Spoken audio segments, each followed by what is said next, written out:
কেউ বলে যে আমাকে ফোন দেবেন যদি তেল না থাকে। মানে একজন মন্ত্রী বলতেছে ওনাকে ফোন দিতে তেল না থাকলে। মানে সাধারণ মানুষের ফোন ধরবে উনি? এটা বিশ্বাস হয়?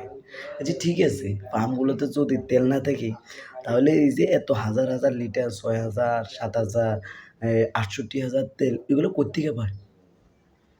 মানে কোত্থেকে পায় তেলগুলো যদি না থাকে আমাদের দেশে, তেলগুলো যদি মজুত না করে তাহলে এই তেলের দাম বাড়ে কীভাবে? হ্যাঁ, কয়েকদিন আগে রমজান মাসে শুনলাম আমাদের ৯টি জাহাজ আছে শুধু তেলের। আরও আমাদের বন্দরে, চট্টগ্রাম বন্দরে। তাহলে এই তেলগুলো আমাদের কই গেল? এই তেলগুলো কোথায় গেল? কে খেলো? কোন চোরের পেটে গেল?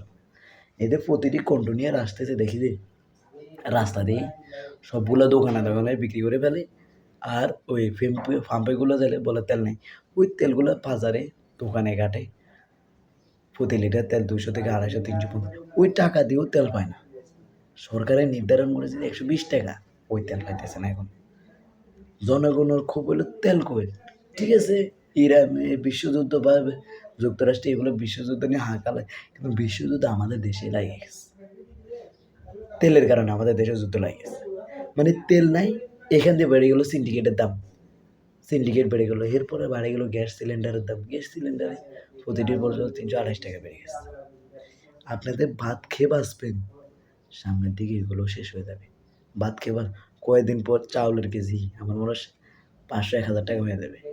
যদি তেলের দাম এভাবে বেড়ে যায় তাহলে চাউলের দাম কত বাড়বে? আমাদের যদি ১ মাস আমাদের আমদানি রপ্তানি না করে, সিন্ডিকেটে শুধু হাত তালি দেবে, শুধু একবার বাড়া আমরা মজুত করে রাখছি।